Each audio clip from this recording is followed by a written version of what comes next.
નમસ્કાર વિદ્યાર્થી મિત્રો આજે આપણે આ વિડીયોની અંદર ધોરણ 6 વિષય સંસ્કૃતની સ્વઅધ્યયન પોથીનો પાઠ નંબર 4 સંખ્યાની વાત કરવાના છીએ।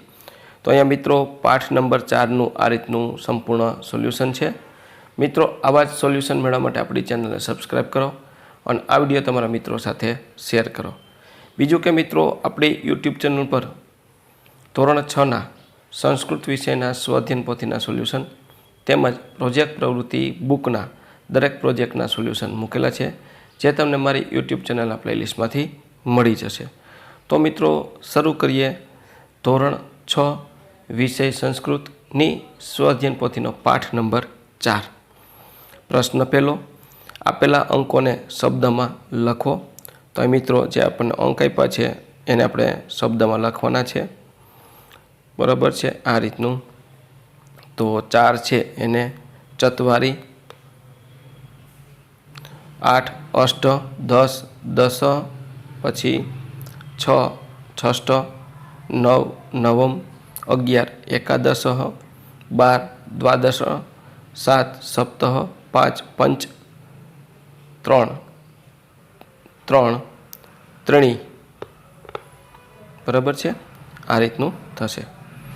ત્યાર પછી આપેલી સંખ્યાઓને અંકમાં લખો। તો ચત્વારી એટલે 4, ષષ્ઠ એટલે 6, અષ્ટ એટલે 8, દ્વાદશ એટલે 12, દશ એટલે 10, નવ એટલે 9, પછી ત્રણી એટલે 3 અને પંચ એટલે 5, એકાદશ એટલે 11, દ્વિ એટલે 2। ત્યાર પછી આગળ વધીએ તો આપેલા ચિત્રો ગણી સંખ્યા શબ્દમાં અને અંકમાં લખો। તો અહીંયા 1 2 3 4 5 6 7 8 માછલી છે એટલે અષ્ટ, 10 ચકલી છે એટલે 10 દશ। ત્યાર પછી અહીંયા 9 ગધેડા છે એટલે 9 અને અહીંયા 12 ઊંટ છે એટલે 12 દ્વાદશ। ત્યાર પછી અહીંયા 11 દડા છે એટલે 11 એકાદશ। પ્રશ્ન 4, આપેલા પ્રશ્નના જવાબ સંસ્કૃતમાં લખો। પાંડવો કેટલા હતા? તો 5 એટલે પંચ।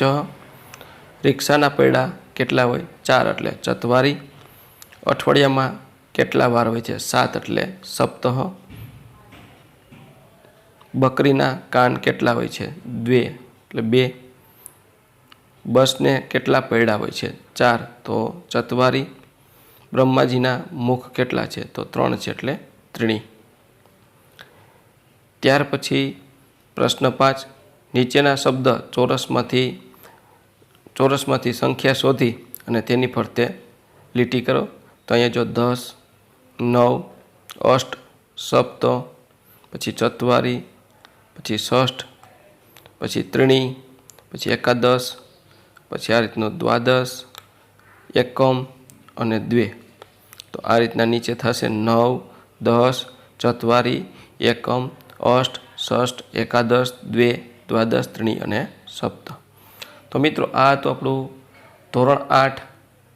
ધોરણ 6 વિષય સંસ્કૃતની સ્વઅધ્યયન પોથીના પાઠ નંબર 4નું સંપૂર્ણ સોલ્યુશન જોયું।